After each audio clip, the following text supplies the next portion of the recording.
In Lebanon, at least 53 people were wounded after a car bomb exploded in a busy southern Beirut shopping area controlled by Lebanese Shiite group Hezbollah. The health ministry said that the explosion took place in a parking lot of a supermarket in the El-Abed neighborhood. The attack is seen as a response to Hezbollah's ongoing involvement in the war in neighboring Syria, where they joined President Bashar Assad's fight against Sunni Muslim rebels trying to topple his regime. Now, the explosion happened essentially as many Muslims were preparing to observe the holy month of Ramadan in Lebanon. You were on the ground when it happened. What were you hearing? I mean, were people surprised? We're hearing, reports that this was almost potentially as loud as an Israeli airstrike.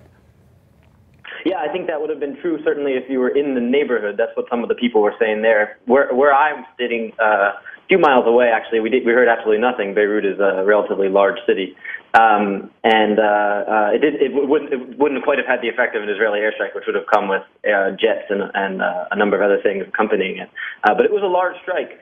You have to sort of marvel at the fact that as of now, the number of casualties, number of deaths is low. Some are saying almost potentially even zero, but certainly a large number of casualties in terms of injuries, numbers ranging from 30-something to 50-something, like you said. Some people lightly injured, some people probably more severely injured, and as you see from the pictures, a pretty significant explosion. There's no question about that. What's the sense on the ground in Beirut just over the past couple of weeks with the escalation in Syria? I mean, that's not an entirely inaccurate depiction of the situation. Of course, it's a little melodramatic. I mean, I would say it's melodramatic in terms of what's happening in Egypt, certainly melodramatic in terms of what's happening here in Lebanon. But there's no question, look, BEIRUT A, as you mentioned, is 100% a Hezbollah neighborhood. There's no accident to that. We can be very clear that either there is a message or a specific targeting going on, but it relates to Hezbollah. That part is pretty much certain.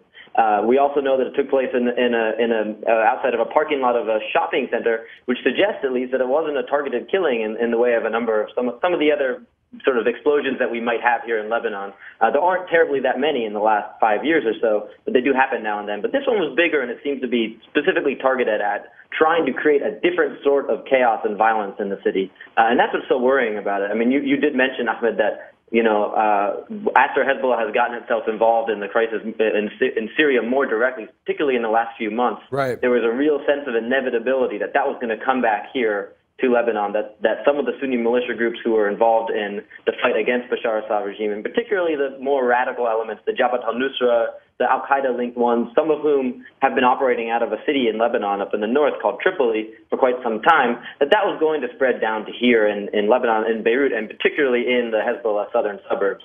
I think there's a sense of inevitability, but certainly not. That doesn't change quite how shocking this is when it happens and worrisome.